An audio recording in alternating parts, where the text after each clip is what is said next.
Hello dear friend, are के Patel YouTube channel में आपका स्वागत है।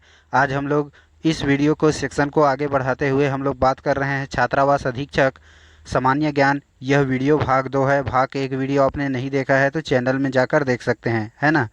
चलिए बढ़ते हैं भाग 2 सामान्य ज्ञान की तथ्यांश को आगे बढ़ाते हैं। किस पंचवर्षीय योजना में गरीबी हटाओ का नारा प्रधानमंत्री इंदिरा गांधी ने दिया था, है ना। तो वह कौन सी परियोजना था जी? वह था 5वीं पंचवर्षीय योजना। ठीक है, याद रखिएगा, यह वेरी इंपॉर्टेंट प्रश्न है। हर इंपॉर्टेंट प्रश्न को यहाँ पर रखा गया है। ठीक है, आगे बात करते हैं मौसमी बेरोजगारी किस क्षेत्र में पाई जाती है। तो मौसमी संबंधित जो बेरोजगारी है ना, वह कृषि क्षेत्र में पाई जाती है। ठीक है, यह इंपॉर्टेंट फैक्ट है, याद रखिएगा। चलिए बढ़ते हैं आगे। 29 जून को हाल ही में, याद रखिएगा, ऐसा प्रश्न जो है पूछा जाता है, 29 जून को राष्ट्रीय सांख्यिकी दिवस के रूप में किनके जन्म दिवस को स्मरण के रूप में मनाया जाता है। तो याद रखिएगा, उनका सही उत्तर हो जाएगा पीसी महालनोबिस के जन्मदिन पर। ठीक है, आगे बात करते हैं। राष्ट्रीय आय को उस देश की कुल जनसंख्या से विभाजित किया जाता है। जैसे राष्ट्रीय आय है, उस देश की कुल जनसंख्या से विभाजित करने पर प्राप्त आय को खालिस्तान कहते हैं, तो उनको कहते हैं प्रति व्यक्ति आय। ठीक है, यह प्रश्न जो है पूछा जा चुका है, याद रखिएगा। आगे बात करते हैं मुद्रास्फीति में जब मुद्रा का मूल्य घट जाता है तो वस्तु की कीमत जो है खालिस्तान हो जाती है। तो वस्तु की कीमत जो है क्या हो जाता है जी? बढ़ जाता है। ठीक है, याद रखिएगा। चलिए आगे बढ़ते हैं। आगे का प्रश्न है, न्यू डेवलपमेंट बैंक किस देश में स्थित है। तो न्यू डेवलपमेंट बैंक का जो मुख्यालय है ना, वह जो है संघाई मतलब चीन में स्थित है। ठीक है, याद रखिएगा, संघाई चीन। आगे बात करते हैं, रजत क्रांति के खालिस्तान उत्पादन से संबंधित है। तो रजत क्रांति किससे संबंधित है, यही क्वेश्चन पूछा जा रहा है। तो रजत क्रांति है अंडा उत्पादन से। ठीक है, याद रखिएगा, रजत क्रांति को अंडा उत्पादन के क्षेत्र में देखा जाता है ना। आगे बात करते हैं, मृदा स्वास्थ्य कार्ड योजना कृषि से संबंधित एक महत्वपूर्ण योजना है। इसे कब लागू किया गया था?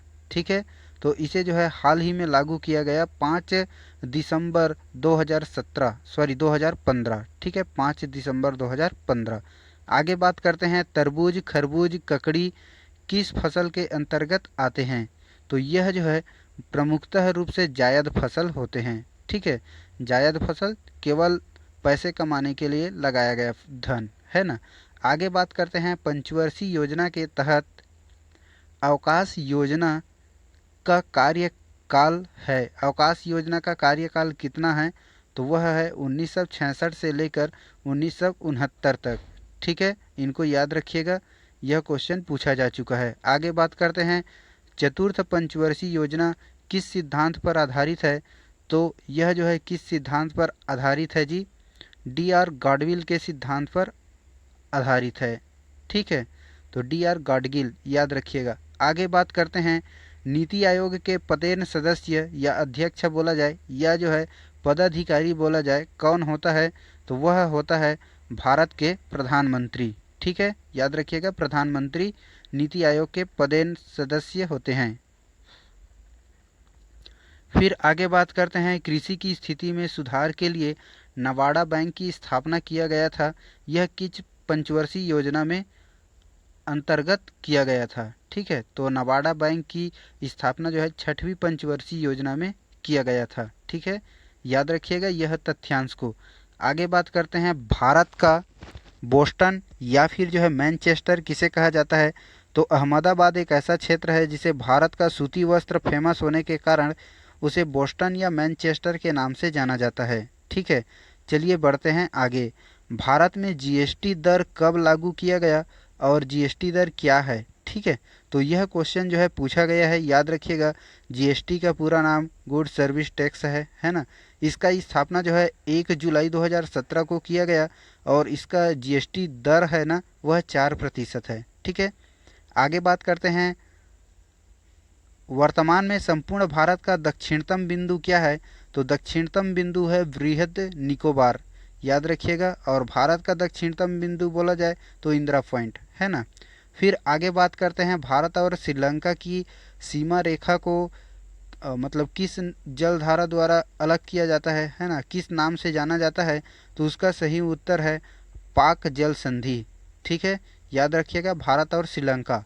आगे बात करते हैं, किस सेल समूह में जीवाश्म के अवशेष मतलब कि कहा जाए तो उसमें अवसादी सेल पाए गए हैं, तो वह सही उत्तर हो जाएगा कौन सा सेल समूह हो जाएगा जी, द्रविड़ सेल समूह। ठीक है, चलिए बढ़ते हैं आगे। आगे प्रश्न देखिएगा ध्यान से।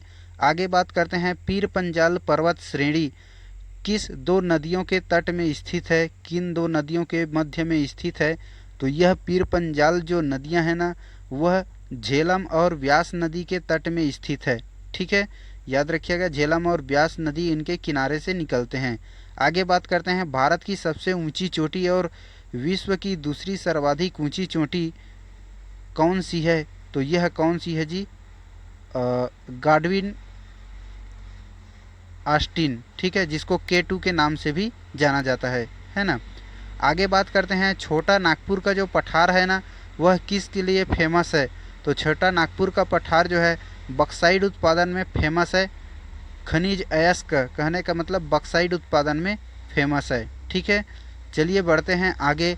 लिपुलेख दर्रा और नाथुला दर्रा किस राज्य में स्थित है, तो लिपुलेख दर्रा जो है कहाँ है, लिपुलेख दर्रा उत्तराखंड में स्थित है और नाथुला दर्रा जो है सिक्किम में स्थित है। ठीक है, याद रखिएगा ये दोनों तथ्यांश। आगे बात करते हैं, पश्चिम की ओर बहने वाली अर्थात अरब सागर में गिरने वाली नदियों की बात किया जाए तो दो नदी है, कौन कौन से दो नदी है जी, एक नर्मदा नदी है और एक जो है ताप्ती नदी है। ठीक है, इनको याद रखिएगा। आगे बढ़ते हैं, दामोदर नदी में दामोदर नदी में स्थित दामोदर घाटी परियोजना किन दो राज्यों के बीच जो है विवाद का कारण है, तो वह दो राज्य मुख्यतः रूप से झारखंड है और पश्चिम बंगाल है। ठीक है, इनको याद रखिएगा। आगे बात करते हैं, कपास या सोयाबीन की खेती के लिए जो है काली मिट्टी जो है प्रसिद्ध होती है ना, लेकिन काली मिट्टी को अन्य और किस नाम से जाना जाता है, यह क्वेश्चन पूछा गया है, तो सही उत्तर हो जाएगा रेगुन मिट्टी। ओके, चलिए आगे बढ़ते हैं। आगे का थ्योरिकल पार्ट देखिएगा। आगे मुख्यतः रूप से 25 प्रश्न हो गए।